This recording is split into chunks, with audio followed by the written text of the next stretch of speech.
ನಮಸ್ಕಾರ. ಮುಖ್ಯಾಂಶಗಳು. ರಾಜ್ಯದಲ್ಲಿ ಶಾಲೆಗಳು, ಪದವಿ ಪೂರ್ವ ಕಾಲೇಜುಗಳ ಆರಂಭ ಸದ್ಯಕ್ಕಿಲ್ಲ. ಡಿಸೆಂಬರ್ ಅಂತ್ಯಕ್ಕೆ ಮತ್ತೊಮ್ಮೆ ತಜ್ಞರ ಸಭೆ ನಡೆಸಿ ಸೂಕ್ತ ನಿರ್ಧಾರ. ಮುಖ್ಯಮಂತ್ರಿ ಬಿಎಸ್ ಯಡಿಯೂರಪ್ಪ. ಸಂಸದರ ಸಹಕಾರದಿಂದ ಆಡಳಿತದಲ್ಲಿ ಹೊಸತನ, ದೇಶದ ಪ್ರಗತಿಯ ಇತಿಹಾಸದಲ್ಲಿ ಸ್ಮರಣೀಯವಾಗಿಸುವುದು ನಮ್ಮೆಲ್ಲರ ಜವಾಬ್ದಾರಿ. ಪ್ರಧಾನಿ ನರೇಂದ್ರ ಮೋದಿ. ಪ್ರಮುಖ ಹೂಡಿಕೆ ಕೇಂದ್ರವಾಗಿ ಭಾರತ ಹೊರಹೊಮ್ಮಲು ಹಲವು ಕ್ರಮ. ರಕ್ಷಣಾ ಉತ್ಪಾದನೆ, ಔಷಧ ಸೇರಿ ವಿವಿಧ ಕ್ಷೇತ್ರಗಳಲ್ಲಿ ಸಾಧನೆ ಅಪಾರ. ನಿರ್ಮಲಾ ಸೀತಾರಾಮನ್. ಪದವಿ ಕಾಲೇಜುಗಳಿಗೆ ವಿದ್ಯಾರ್ಥಿಗಳ ಹಾಜರಾತಿ ಕ್ರಮೇಣ ಹೆಚ್ಚಳ, ಅಗತ್ಯ ಮುನ್ನೆಚ್ಚರಿಕಾ ಕ್ರಮಗಳೊಂದಿಗೆ ತರಗತಿ. ಡಾ ಸಿಎನ್ ಅಶ್ವತ್ಥನಾರಾಯಣ. ವಾರ್ತೆಗಳ ವಿವರ. ರಾಜ್ಯದಲ್ಲಿ ಶಾಲೆಗಳನ್ನು ಆರಂಭಿಸುವ ಕುರಿತು ಮುಖ್ಯಮಂತ್ರಿ ಬಿಎಸ್ ಯಡಿಯೂರಪ್ಪ ಅಧ್ಯಕ್ಷತೆಯಲ್ಲಿಂದು ಶಿಕ್ಷಣ ತಜ್ಞರು, ಶಿಕ್ಷಣ ಸಂಸ್ಥೆಗಳ ಪ್ರಮುಖರು, ಆರೋಗ್ಯ ಇಲಾಖೆ ಸೇರಿದಂತೆ ವಿವಿಧ ಇಲಾಖೆಗಳ ಉನ್ನತಾಧಿಕಾರಿಗಳ ಸಭೆ ನಡೆಯಿತು. ಪ್ರಾಥಮಿಕ ಮತ್ತು ಪ್ರೌಢಶಿಕ್ಷಣ ಸಚಿವ ಎಸ್ ಸುರೇಶ್ ಕುಮಾರ್ ಹಾಗೂ ಶಿಕ್ಷಣ ಇಲಾಖೆ ಉನ್ನತಾಧಿಕಾರಿಗಳು ಸಭೆಯಲ್ಲಿ ಪಾಲ್ಗೊಂಡಿದ್ದರು. ನಂತರ ಯಡಿಯೂರಪ್ಪ ರಾಜ್ಯದಲ್ಲಿ ಸದ್ಯಕ್ಕೆ ಶಾಲೆಗಳು ಹಾಗೂ ಪದವಿ ಪೂರ್ವ ಕಾಲೇಜುಗಳನ್ನು ಆರಂಭ ಮಾಡದಿರಲು ಸಭೆಯಲ್ಲಿ ಒಮ್ಮತದ ತೀರ್ಮಾನ ಕೈಗೊಳ್ಳಲಾಗಿದೆ ಎಂದು ಹೇಳಿದರು. ಯಾವುದೇ ಸಂದರ್ಭದಲ್ಲಿ ರಾಜ್ಯದಲ್ಲಿ ಕೊರೋನಾ ಸೋಂಕು ಪ್ರಕರಣಗಳು ಹೆಚ್ಚಾಗಬಹುದು, ವಿದ್ಯಾರ್ಥಿಗಳಿಗೆ ತೊಂದರೆಯಾಗಬಹುದು ಎಂಬ ಅಭಿಪ್ರಾಯವನ್ನು ಆರೋಗ್ಯ ಇಲಾಖೆಯವರು ವ್ಯಕ್ತಪಡಿಸಿರುವ ಹಿನ್ನೆಲೆಯಲ್ಲಿ ಈ ತೀರ್ಮಾನಕ್ಕೆ ಬರಲಾಗಿದೆ. ಡಿಸೆಂಬರ್ ಕೊನೆಯಲ್ಲಿ ಮತ್ತೊಮ್ಮೆ ಶಿಕ್ಷಣ ತಜ್ಞರು ಮತ್ತಿತರರ ಸಭೆ ಕರೆದು ಚರ್ಚಿಸಿ ನಂತರ ಮುಂದಿನ ತೀರ್ಮಾನ ಕೈಗೊಳ್ಳಲಾಗುವುದು. ಅಲ್ಲಿಯವರೆಗೂ ಶಾಲೆಗಳು ಮತ್ತು ಪಿಯು ಕಾಲೇಜುಗಳನ್ನು ಪುನರಾರಂಭಿಸಲಾಗದು ಎಂದರು. ಬಳಿಕ ಸುದ್ದಿಗೋಷ್ಠಿಯಲ್ಲಿ ಸುರೇಶ್ ಕುಮಾರ್ ವಿದ್ಯಾರ್ಥಿಗಳ ಹಿತ ಹಾಗೂ ಭವಿಷ್ಯದ ದೃಷ್ಟಿಯಿಂದ ಸದ್ಯಕ್ಕೆ ಶಾಲೆಗಳು ಹಾಗೂ ಪದವಿ ಪೂರ್ವ ಕಾಲೇಜುಗಳನ್ನು ಪ್ರಾರಂಭಿಸದಿರಲು ನಿರ್ಧರಿಸಲಾಗಿದೆ. ವಿದ್ಯಾರ್ಥಿಗಳ ಜೀವ ಉಳಿಸುವುದು ಮುಖ್ಯ ಎಂಬ ಮುಖ್ಯಮಂತ್ರಿಗಳು ಹಾಗೂ ಆರೋಗ್ಯ ಇಲಾಖೆಯ ಅಭಿಪ್ರಾಯಕ್ಕೆ ಮನ್ನಣೆ ನೀಡಲು ಶಿಕ್ಷಣ ಇಲಾಖೆ ತೀರ್ಮಾನಿಸಿದೆ. ಡಿಸೆಂಬರ್ 3ನೇ ವಾರದಲ್ಲಿ ಮತ್ತೊಂದು ಅವಲೋಕನ ಸಭೆ ನಡೆಸಿ ಅಂದಿನ ಸನ್ನಿವೇಶ ಹಾಗೂ ಕೋವಿಡ್ ಪರಿಸ್ಥಿತಿ ಪರಿಗಣಿಸಿ ಮುಂದಿನ ನಿರ್ಧಾರ ಕೈಗೊಳ್ಳಲಾಗುವುದು ಎಂದರು. ಶಾಲೆಗಳನ್ನು ತೆರೆಯದಿರುವ ಹಿನ್ನೆಲೆಯಲ್ಲಿ ಸಂವೇದ ಇ ಕಲಿಕಾ ಕಾರ್ಯಕ್ರಮವನ್ನು ದೂರದರ್ಶನದ ಚಂದನ ವಾಹಿನಿಯಲ್ಲಿ ಈಗಾಗಲೇ ಪ್ರಾರಂಭ ಮಾಡಿದ್ದೇವೆ. 8, 9 ಮತ್ತು 10ನೇ ತರಗತಿಗಳಿಗೆ ಈ ಕಾರ್ಯಕ್ರಮ ನಡೆಯುತ್ತಿದ್ದು, ಇಂದು ಬೆಳಗ್ಗೆಯಿಂದ 5, 6 ಮತ್ತು 7ನೇ ತರಗತಿಗಳಿಗೂ ಕಾರ್ಯಕ್ರಮವನ್ನು ಆರಂಭಿಸಲಾಗಿದೆ. ಇದರ ಜೊತೆಗೆ ವಾಟ್ಸ್ಆಪ್, ಯೂಟ್ಯೂಬ್ನಲ್ಲಿ ಪ್ರಸಾರ ಮಾಡಲಾಗುವುದು. ವಿದ್ಯಾಗಮ ಕಾರ್ಯಕ್ರಮವನ್ನು ಸದ್ಯಕ್ಕೆ ಸ್ಥಗಿತಗೊಳಿಸಲಾಗಿದೆ ಎಂದರು. ಗ್ರಾಮೀಣ ಭಾಗದಲ್ಲಿ ಶಾಲೆಗಳನ್ನು ಮುಚ್ಚಿರುವುದರಿಂದ ಬಾಲಕಾರ್ಮಿಕರ ಸಂಖ್ಯೆ ಹಾಗೂ ಬಾಲ್ಯ ವಿವಾಹಗಳು ಹೆಚ್ಚಾಗುತ್ತಿವೆ. ಇದನ್ನು ತಡೆಯಲು ಸರ್ಕಾರ ಸೂಕ್ತ ಕ್ರಮ ಕೈಗೊಳ್ಳಲಿದೆ ಎಂದು ಹೇಳಿದರು. ಅರಣ್ಯ ಮತ್ತು ಪರಿಸರ ಇಲಾಖೆ ವತಿಯಿಂದ 2017, 2018 ಮತ್ತು 2019ನೇ ಸಾಲಿನ ರಾಜ್ಯದ ಅರಣ್ಯ ಮತ್ತು ವನ್ಯಜೀವಿ ಸಂರಕ್ಷಣೆಯಲ್ಲಿ ಗಣನೀಯ ಸಾಧನೆ ಮಾಡಿದ ಸಿಬ್ಬಂದಿ ಮತ್ತು ಅಧಿಕಾರಿಗಳಿಗೆ ಮುಖ್ಯಮಂತ್ರಿಗಳ ಪದಕ ಪ್ರದಾನ ಸಮಾರಂಭವನ್ನು ಬೆಂಗಳೂರಿನಲ್ಲಿಂದು ಹಮ್ಮಿಕೊಳ್ಳಲಾಗಿತ್ತು. ಮುಖ್ಯಮಂತ್ರಿ ಬಿಎಸ್ ಯಡಿಯೂರಪ್ಪ ಮತ್ತು ಅರಣ್ಯ ಖಾತೆ ಸಚಿವ ಆನಂದ್ ಸಿಂಗ್ ಕಾಡು ಸಂರಕ್ಷಣೆ ಕ್ರಮಗಳ ಕುರಿತ ಅಂತಾರಾಷ್ಟೀಯ ಪುಸ್ತಕವನ್ನು ಬಿಡುಗಡೆಗೊಳಿಸಿದರು.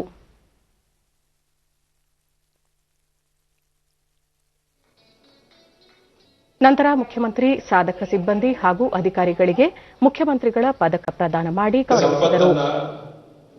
ಬಳಿಕ ಯಡಿಯೂರಪ್ಪ ಅರಣ್ಯ ಸಂಪತ್ತನ್ನು ಉಳಿಸಿ ಬೆಳೆಸುವುದು ನಮ್ಮೆಲ್ಲರ ಸಂವಿಧಾನದ ಜವಾಬ್ದಾರಿ ಹಾಗೂ ಕರ್ತವ್ಯವಾಗಿದೆ.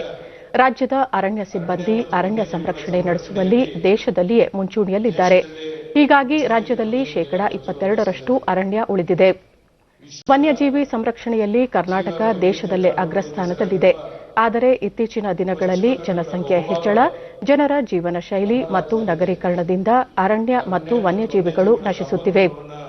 ಇಂತಹ ಸಂದರ್ಭದಲ್ಲೂ ನಮ್ಮ ಅರಣ್ಯ ಸಿಬ್ಬಂದಿ ಮತ್ತು ಅಧಿಕಾರಿಗಳು ಅರಣ್ಯ ಮತ್ತು ವನ್ಯಜೀವಿಗಳ ರಕ್ಷಣೆಯಲ್ಲಿ ಗಣನೀಯ ಸಾಧನೆ ಮಾಡಿದ್ದಾರೆ ಎಂದು ಶ್ಲಾಘಿಸಿದರು.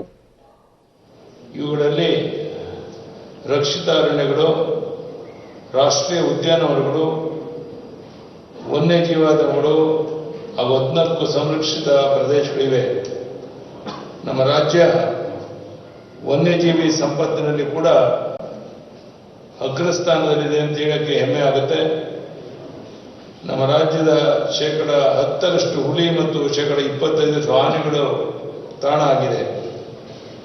ಆನೆಗಳ ಸಂಖ್ಯೆಯಲ್ಲಿ ರಾಜ್ಯವು ಅಗ್ರಸ್ಥಾನದಲ್ಲಿದ್ದು 524 ಹುಲಿಗಳನ್ನು ಹೊಂದಿದ್ದು ದೇಶದಲ್ಲಿ 2ನೇ ಸ್ಥಾನದಲ್ಲಿದೆ.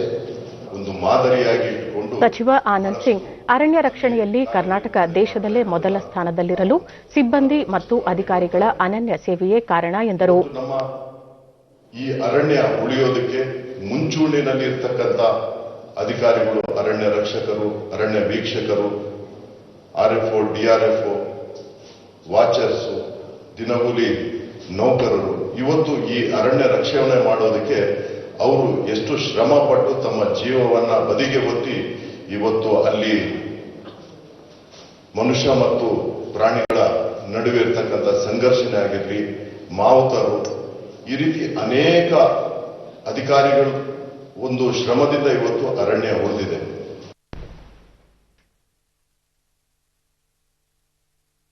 ದೆಹಲಿಯ ಡಾಕ್ಟರ್ ಬಿಡಿ ಮಾರ್ಗ್ನಲ್ಲಿ ಸಂಸದರಿಗಾಗಿ ನೂತನವಾಗಿ ನಿರ್ಮಿಸಿರುವ ಬಹು ಅಂತಸ್ತಿನ ವಸತಿ ಸಮುಚ್ಚಯವನ್ನು ಪ್ರಧಾನಿ ನರೇಂದ್ರ ಮೋದಿ ವಿಡಿಯೋ ಕಾನ್ಫರೆನ್ಸ್ ಮೂಲಕ ಉದ್ಘಾಟಿಸಿದರು.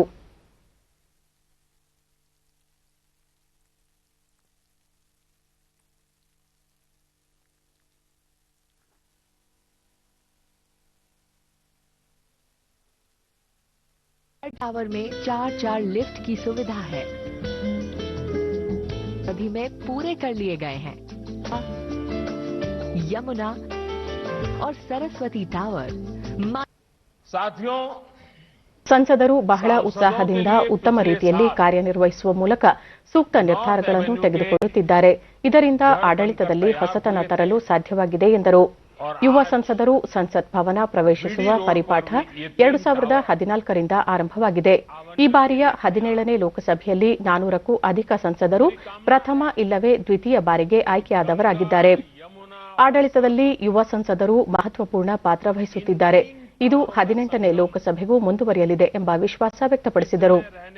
जनप्रतिनिधियों को हमेशा स्वस्थ रखे, कार्यरत रखे और संतोषी बनाए. इन फ्लैट्स में हर वो सुविधा दी गई है जो सांसदों को अपने दायित्व के निर्वहन में मदद करेगी. संसद भवन के नजदीक होने की वजह से भी इसमें रहने वाले सांसदों को बहुत आसानी होगी. साथियों, दिल्ली में सांसदों के लिए भवनों की दिक्कत बरसों से रही है. इसके कारण आर्थिक बोझ भी बहुत आता है. उनको भी अच्छा नहीं लगता है, लेकिन अब मजबूरन करना पड़ता था. लेकिन इस समस्या को दूर करने के लिए गंभीरता से प्रयास 2014 के बाद विशेष रूप से शुरू हुए.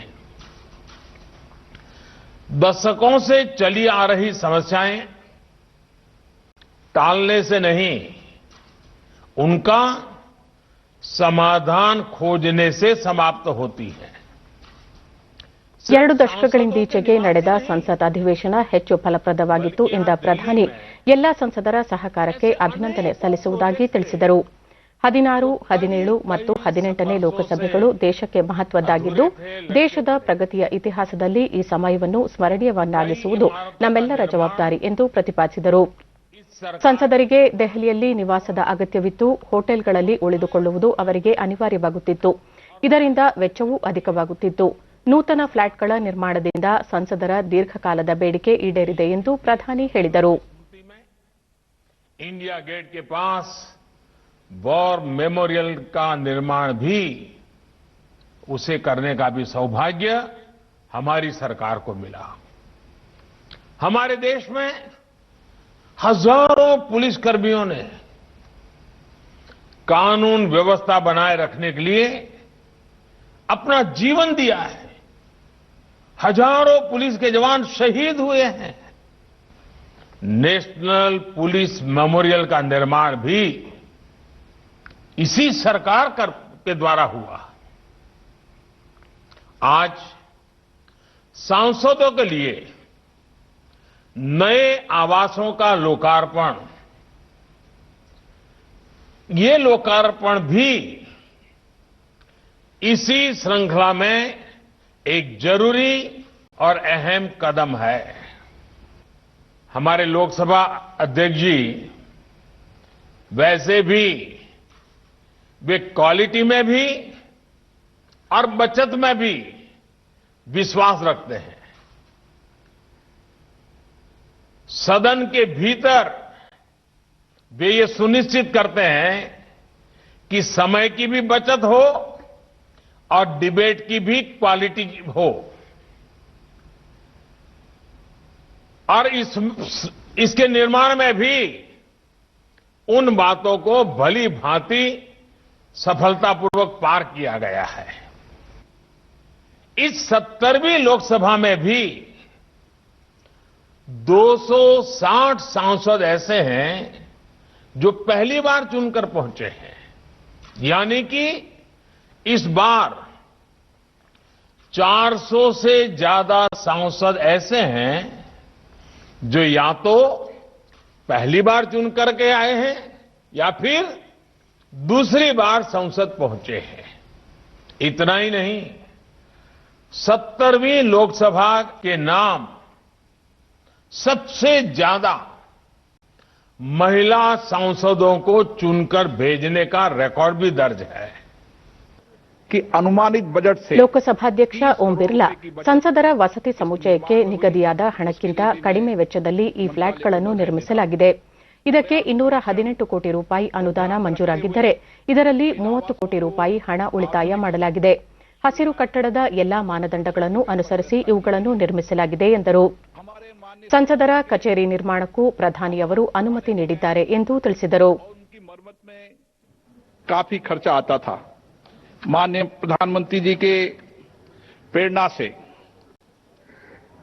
उन्होंने सांसदों के नए आवास के निर्माण की एक गति शुरू की और ये तीनों ಕಾರ್ಯಕ್ರಮದಲ್ಲಿ ಸಚಿವರಾದ ಪ್ರಹ್ಲಾದ್ ಜೋಶಿ, ಹರ್ದೀಪ್ ಸಿಂಗ್ ಪುರಿ, ವಸತಿ ಸಮಿತಿ ಅಧ್ಯಕ್ಷ ಸಿಆರ್ ಪಾಟೀಲ್ ಪಾಲ್ಗೊಂಡಿದ್ದರು. माननीय प्रधानमंत्री जी ने स्वीकृति दी, इसके लिए मैं उनको बहुत बहुत बधाई देता हूं। ರಾಜ್ಯದಲ್ಲಿ ಪದವಿ ತರಗತಿಗಳು ಆರಂಭವಾಗಿರುವ ಹಿನ್ನೆಲೆಯಲ್ಲಿ ಉಪಮುಖ್ಯಮಂತ್ರಿ ಡಾ ಸಿಎನ್ ಅಶ್ವತ್ಥನಾರಾಯಣ ಇಂದು ತುಮಕೂರು ವಿಶ್ವವಿದ್ಯಾಲಯಕ್ಕೆ ದಿಢೀರ್ ಭೇಟಿ ನೀಡಿ ಪರಿಶೀಲಿಸಿದರು. ತುಮಕೂರು ವಿಶ್ವವಿದ್ಯಾಲಯ ಉಪಕುಲಪತಿ ಪ್ರೊಫೆಸರ್ ಸಿದ್ದೇಗೌಡ, ರಿಜಿಸ್ಟ್ರಾರ್ ಡಾ ಕೆಎನ್ ಗಂಗಾನಾಯಕ್, ಪ್ರಾಧ್ಯಾಪಕರು ಉಪಸ್ಥಿತರಿದ್ದರು. ಇದೇ ವೇಳೆ ಬಿಕಾಂ ವಿದ್ಯಾರ್ಥಿಗಳು ಹಾಗೂ ಪ್ರಾಧ್ಯಾಪಕರ ಜೊತೆ ಮಾತುಕತೆ ನಡೆಸಿದರು.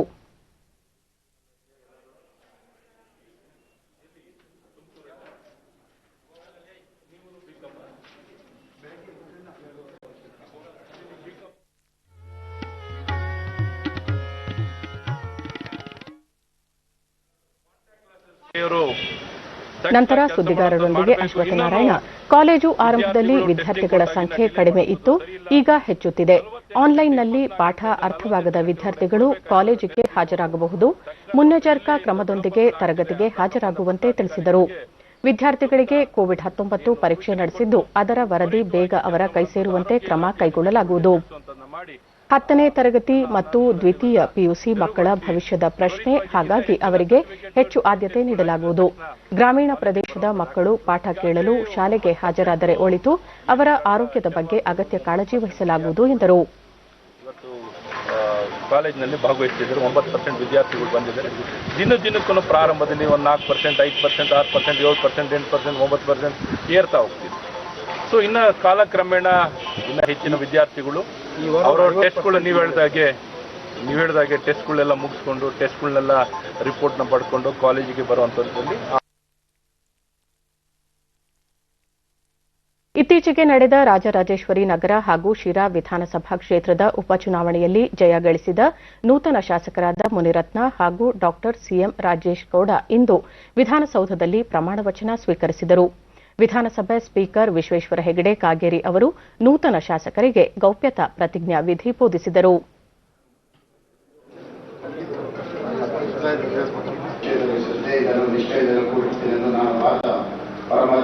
ರಾಜರಾಜೇಶ್ವರಿ ನಗರ ಕ್ಷೇತ್ರದ ಉಪಚುನಾವಣೆಯಲ್ಲಿ ಮುನಿರತ್ನ ಅವರು ತಮ್ಮ ಪ್ರತಿಸ್ಪರ್ಧಿ ಕಾಂಗ್ರೆಸ್ನ ಕುಸುಮ ಅವರ ವಿರುದ್ಧ ಜಯ ಗಳಿಸಿದ್ದರು.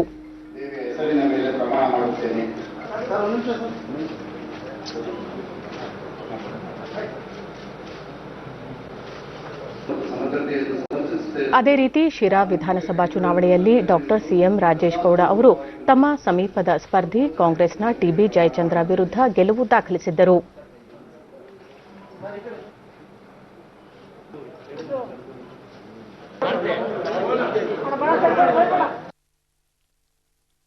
ಬಿಜೆಪಿ ರಾಜ್ಯಾಧ್ಯಕ್ಷ ನಳಿನ್ ಕುಮಾರ್ ಕಟೀಲ್ ಅವರ ಅಧ್ಯಕ್ಷತೆಯಲ್ಲಿ ಬೆಂಗಳೂರಿನಲ್ಲಿಂದು ಗ್ರಾಮ ಸ್ವರಾಜ್ಯ ಸಮಾವೇಶದ ಸಿದ್ದತಾ ಸಭೆ ನಡೆಯಿತು. ಉಪಮುಖ್ಯಮಂತ್ರಿಗಳಾದ ಲಕ್ಷ್ಮಣ ಸವದಿ, ಡಾಕ್ಟರ್ ಸಿಎನ್ ಅಶ್ವತ್ಥನಾರಾಯಣ, ಸಚಿವರಾದ KS Eshwarappa, R Ashoka, B Sriramulu ಸೇರಿದಂತೆ ಸಂಸದರು, ಶಾಸಕರು, ಪಕ್ಷದ ಪದಾಧಿಕಾರಿಗಳು ಉಪಸ್ಥಿತರಿದ್ದರು.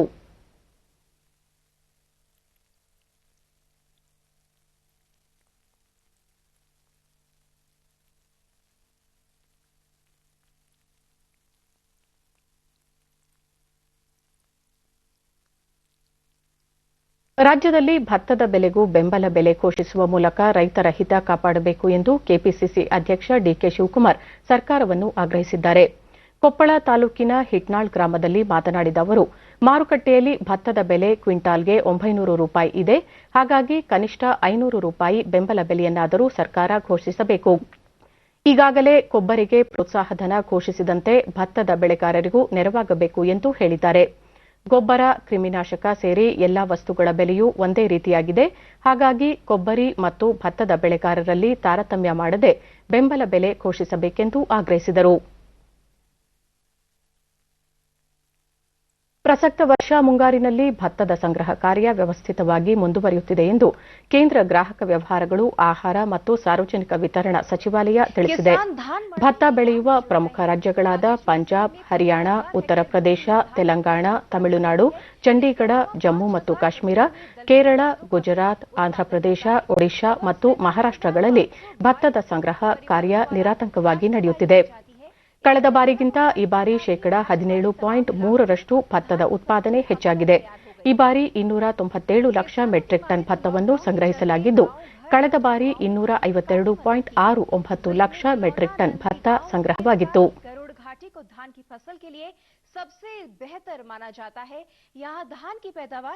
ಭಾರತವನ್ನು ಪ್ರಮುಖ ಹೂಡಿಕೆ ಕೇಂದ್ರವನ್ನಾಗಿ ಮಾಡುವುದು ಸರ್ಕಾರದ ಆದ್ಯತೆಯಾಗಿದೆ ಎಂದು ಕೇಂದ್ರ ಹಣಕಾಸು ಸಚಿವೆ ನಿರ್ಮಲಾ ಸೀತಾರಾಮನ್ ಇಂದು ಹೇಳಿದ್ದಾರೆ.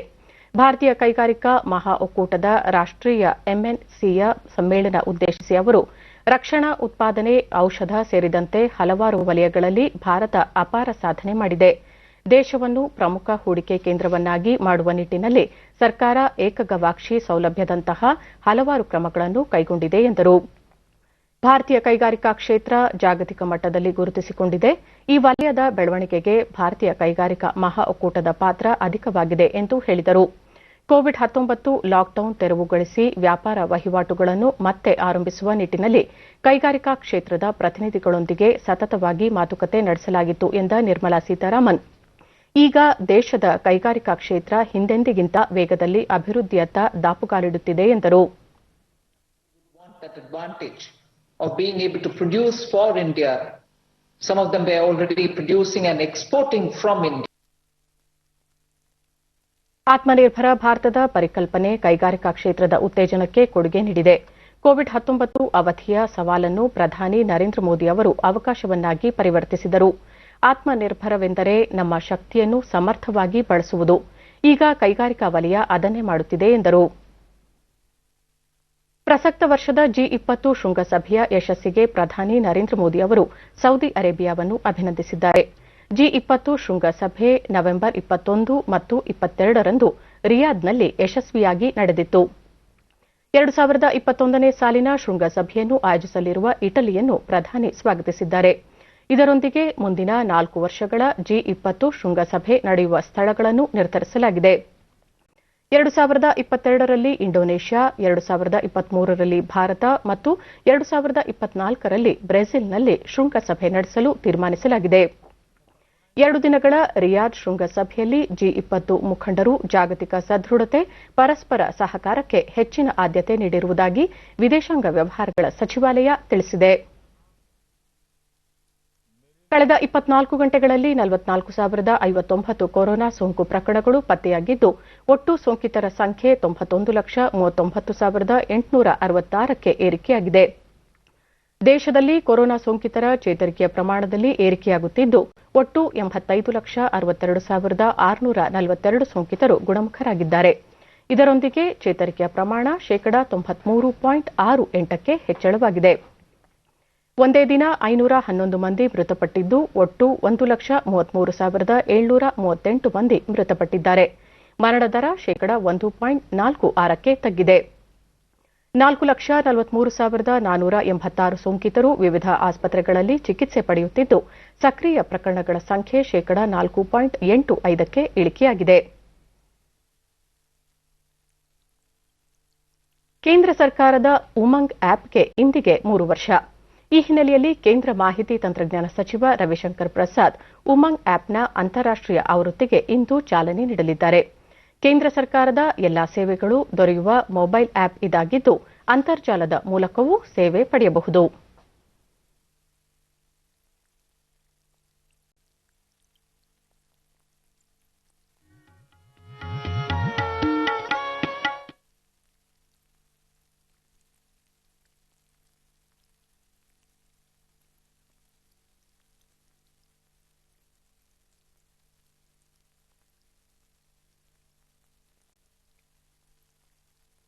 ಬಂಗಾಳ ಕೊಲ್ಲಿಯಲ್ಲಿ ವಾಯುಭಾರ ಕುಸಿತ ಉಂಟಾಗಿರುವ ಪರಿಣಾಮ ಮುಂದಿನ 2 ದಿನಗಳ ಕಾಲ ತಮಿಳುನಾಡು ಹಾಗೂ ಕರ್ನಾಟಕದಲ್ಲಿ ಭಾರೀ ಮಳೆಯಾಗಲಿದೆ ಎಂದು ಕೇಂದ್ರ ಹವಾಮಾನ ಇಲಾಖೆ ಮುನ್ನೆಚ್ಚರಿಕೆ ನೀಡಿದೆ.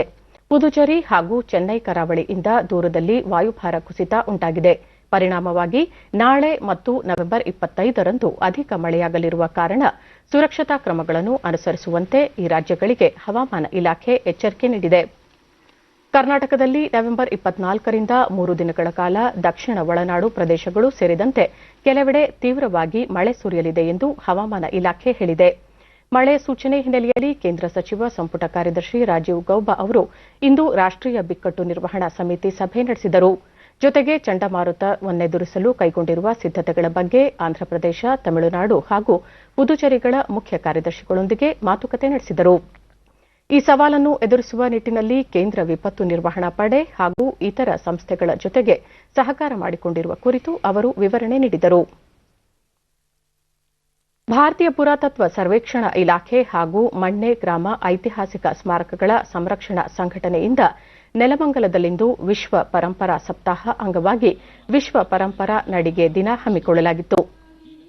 ಕೇಂದ್ರ ಪುರಾತತ್ವ ಇಲಾಖೆಯ ಸಹಾಯಕ ತಜ್ಞ ಡಾ ಆರ್ಎನ್ ಕುಮಾರನ್, ನೆಲಮಂಗಲ ತಾಲೂಕಿನ ಇತಿಹಾಸ ತಜ್ಞ ಎಚ್ಎಸ್ ಗೋಪಾಲರಾವ್ ನಡಿಗೆಯ ನೇತೃತ್ವ ವಹಿಸಿದ್ದರು. ಕ್ರಿಸ್ತಶಕ 8ರಿಂದ 12ನೇ ಶತಮಾನದಲ್ಲಿ ಆಳ್ವಿಕೆ ನಡೆಸಿದ ಗಂಗರಸರ ರಾಜಧಾನಿಯನ್ನು ಪ್ರವಾಸಿ ತಾಣವನ್ನಾಗಿ ಮಾಡುವಂತೆ ಸರ್ಕಾರವನ್ನು ಒತ್ತಾಯಿಸುವ ಉದ್ದೇಶದಿಂದ ಈ ನಡಿಗೆ ಪ್ರಾರಂಭಿಸಲಾಯಿತು. ಇತಿಹಾಸ ತಜ್ಞ ಡಾ ಎಚ್ಎಸ್ ಗೋಪಾಲರಾವ್, ಮಣ್ಣೆ ಗ್ರಾಮದಲ್ಲಿ ಶಾಸನಗಳು ದೊರೆತಿದ್ದು ಶಾಸನ ದೊರೆತ ಜಾಗಕ್ಕೆ ರೈತರಿಗೆ ಪರಿಹಾರ ನೀಡಿ ಉತ್ಖನನ ಆರಂಭಿಸಲಾಗುವುದು. ಗ್ರಾಮಸ್ಥರು ಇದಕ್ಕೆ ಸಹಕರಿಸಬೇಕು ಎಂದು ಮನವಿ ಮಾಡಿದರು.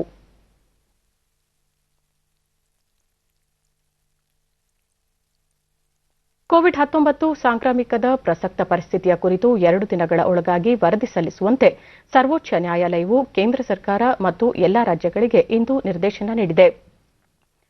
ಕೋವಿಡ್-19 ಸೋಂಕು ಹೆಚ್ಚುತ್ತಿರುವ ಕುರಿತು ಇಂದು ವಿಚಾರಣೆ ನಡೆಸಿದ ನ್ಯಾಯಾಲಯ ದೆಹಲಿ ಮತ್ತು ಗುಜರಾತ್ಗಳಲ್ಲಿ ಸೋಂಕಿನ ತೀವ್ರತೆಯ ಬಗ್ಗೆ ಆತಂಕ ವ್ಯಕ್ತಪಡಿಸಿತು. ರಾಜಧಾನಿ ದೆಹಲಿಯಲ್ಲಿ ಕಳೆದ 2 ವಾರಗಳಿಂದ ಸೋಂಕು ಏರಿಕೆಯಾಗಿದೆ. ಇದೇ ಸ್ಥಿತಿ ಮುಂದುವರೆದರೆ ಡಿಸೆಂಬರ್ ತಿಂಗಳಲ್ಲಿ ಸೋಂಕು ಇನ್ನಷ್ಟು ಏರಿಕೆಯಾಗಿ ಪರಿಸ್ಥಿತಿ ಬಿಗಡಾಯಿಸಲಿದೆ ಎಂದು ನ್ಯಾಯಾಲಯ ಹೇಳಿದೆ. ಗುಜರಾತ್ನಲ್ಲಿಯೂ ಪರಿಸ್ಥಿತಿ ಕೈಮೀರುತ್ತಿದೆ ಎಂದು ಹೇಳಿದ ನ್ಯಾಯಮೂರ್ತಿ ಅಶೋಕ್ ಭೂಷಣ್ ನೇತೃತ್ವದ ಪೀಠ ಸೋಂಕು ಹೆಚ್ಚಳ ತಡೆಯಲು ಕೇಂದ್ರ ಸರ್ಕಾರ ಹಾಗೂ ರಾಜ್ಯಗಳು ಕೈಗೊಂಡಿರುವ ಕ್ರಮಗಳ ಕುರಿತು ಪ್ರಶ್ನೆ ಮಾಡಿತು. ಮುಖ್ಯವಾಗಿ ರಾಜಧಾನಿ ದೆಹಲಿಯಲ್ಲಿ ಆಸ್ಪತ್ರೆಗಳು, ಹಾಸಿಗೆಗಳ ವ್ಯವಸ್ಥೆ ಹೇಗಿದೆ ಎಂದು ಆಡಳಿತವನ್ನು ಪ್ರಶ್ನಿಸಿತು. ಜಮ್ಮು ಮತ್ತು ಕಾಶ್ಮೀರದ ಮಾಚಿಲ್ ವಲಯದಲ್ಲಿ ನಿನ್ನೆ ತಡರಾತ್ರಿ ಅನುಮಾನಾಸ್ಪದ ಚಲನವಲನ ಕಂಡುಬಂದ ಹಿನ್ನೆಲೆಯಲ್ಲಿ ಸೇನಾ ಪಡೆಗಳಿಂದ ಗುಂಡಿನ ದಾಳಿ ನಡೆಸಲಾಗಿದೆ. ಸೇನೆ ಮತ್ತು ಗಡಿ ಭದ್ರತಾ ಪಡೆಯ ಯೋಧರು ಹಲವಾರು ಸುತ್ತಿನ ಗುಂಡು ಹಾರಿಸಿದ್ದಾರೆ ಎಂದು ಸೇನಾ ಮೂಲಗಳು ತಿಳಿಸಿವೆ. ಕಾಶ್ಮೀರದಲ್ಲಿ ತೀವ್ರವಾಗಿ ಹಿಮಪಾತವಾಗುತ್ತಿರುವ ಕಾರಣ ಹೆಚ್ಚಿನ ಶೋಧ ಕಾರ್ಯಾಚರಣೆ ನಡೆಸಲು ಸಾಧ್ಯವಾಗುತ್ತಿಲ್ಲ. ಕುಪ್ವಾರ ಜಿಲ್ಲೆಯ ಮಾಚಿಲ್ ವಲಯದಲ್ಲೇ ನವೆಂಬರ್ 8ರಂದು ಸೇನೆಯ 4 ಯೋಧರು ಭಯೋತ್ಪಾದಕರ ದಾಳಿಯಲ್ಲಿ ಹತ್ಯೆಗೀಡಾಗಿದ್ದರು. ಇದರೊಂದಿಗೆ ಕಾಶ್ಮೀರದ ಸಾಂಬಾ ವಲಯದ ಗಡಿ ಭಾಗದಲ್ಲಿ ಭಯೋತ್ಪಾದಕರು ಸುರಂಗ ಮಾರ್ಗ ಬಳಸುತ್ತಿರುವ ಬಗ್ಗೆ ಪಾಕಿಸ್ತಾನದ ವಿರುದ್ಧ ಆಕ್ಷೇಪ ದಾಖಲಿಸಲು ಸೀಮಾ ಸುರಕ್ಷಾ ಬಲ ನಿರ್ಧರಿಸಿದೆ. ಬೆಂಗಳೂರು ಫ್ಲಾಗ್ಮ್ಯಾನ್ ಹೆಸರಿನ ಸರ್ಕಾರೇತರ ಸಂಸ್ಥೆಯೊಂದು ಬೆಂಗಳೂರಿನ ನೀಲಸಂದ್ರದ 116ನೇ ವಾರ್ಡ್ನಲ್ಲಿ ನಿನ್ನೆ ಸ್ವಚ್ಛ ಮತ್ತು ಸ್ವಸ್ಥ ಭಾರತ ಕುರಿತು ಜಾಗೃತಿ ಜಾಥಾ ನಡೆಸಿತು.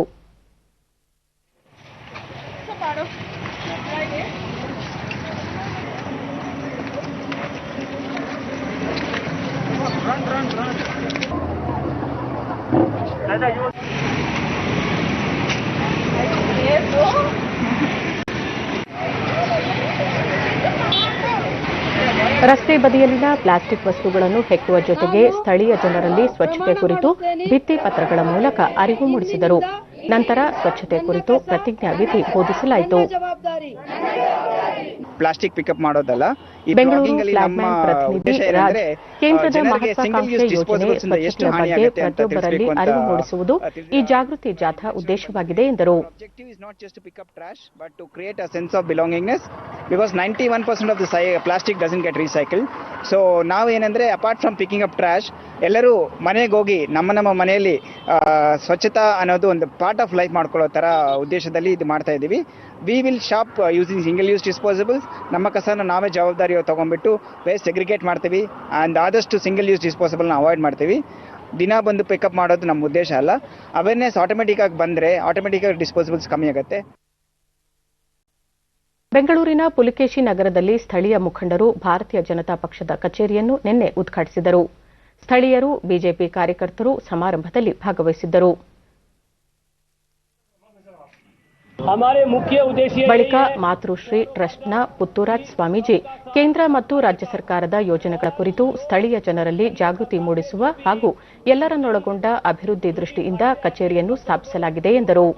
हर समुदाय को, चाहे वो मंदिर है, चाहे मस्जिद है, चाहे चर्च है या कोई भी आम आदमी, गरीब आदमी है, उसके लिए केंद्र सरकार से जो भी स्कीम आती है वो राज्य सरकार के पास आएगी. राज्य सरकार से सीधा आपको इस ऑफिस के माध्यम से सबको फायदा पहुंचाया जाएगा. ಕೊನೆಯಲ್ಲಿ ಮತ್ತೊಮ್ಮೆ ಮುಖ್ಯಾಂಶಗಳು. ರಾಜ್ಯದಲ್ಲಿ ಶಾಲೆಗಳು, ಪದವಿ ಪೂರ್ವ ಕಾಲೇಜುಗಳ ಆರಂಭ ಸದ್ಯಕ್ಕಿಲ್ಲ. ಡಿಸೆಂಬರ್ ಅಂತ್ಯಕ್ಕೆ ಮತ್ತೊಮ್ಮೆ ತಜ್ಞರ ಸಭೆ ನಡೆಸಿ ಸೂಕ್ತ ನಿರ್ಧಾರ, ಮುಖ್ಯಮಂತ್ರಿ ಬಿಎಸ್ ಯಡಿಯೂರಪ್ಪ. ಸಂಸದರ ಸಹಕಾರದಿಂದ ಆಡಳಿತದಲ್ಲಿ ಹೊಸತನ, ದೇಶದ ಪ್ರಗತಿಯ ಇತಿಹಾಸದಲ್ಲಿ ಸ್ಮರಣೀಯವಾಗಿಸುವುದು ನಮ್ಮೆಲ್ಲರ ಜವಾಬ್ದಾರಿ, ಪ್ರಧಾನಿ ನರೇಂದ್ರ ಮೋದಿ. ಪ್ರಮುಖ ಹೂಡಿಕೆ ಕೇಂದ್ರವಾಗಿ ಭಾರತ ಹೊರಹೊಮ್ಮಲು ಹಲವು ಕ್ರಮ, ರಕ್ಷಣಾ ಉತ್ಪಾದನೆ, ಔಷಧ ಸೇರಿ ವಿವಿಧ ಕ್ಷೇತ್ರಗಳಲ್ಲಿ ಸಾಧನೆ ಅಪಾರ, ನಿರ್ಮಲಾ ಸೀತಾರಾಮನ್. ಪದವಿ ಕಾಲೇಜುಗಳಿಗೆ ವಿದ್ಯಾರ್ಥಿಗಳ ಹಾಜರಾತಿ ಕ್ರಮೇಣ ಹೆಚ್ಚಳ, ಅಗತ್ಯ ಮುನ್ನೆಚ್ಚರಿಕಾ ಕ್ರಮಗಳೊಂದಿಗೆ ತರಗತಿ, ಡಾ ಸಿಎನ್ ಅಶ್ವತ್ಥನಾರಾಯಣ. ನಮ್ಮ ವಾರ್ತಾ ಪ್ರಸಾರವನ್ನು ನೀವು ಡಿಡಿ ಚಂದನ ನ್ಯೂಸ್ ಯೂಟ್ಯೂಬ್ ಚಾನೆಲ್ನಲ್ಲೂ ವೀಕ್ಷಿಸಬಹುದು.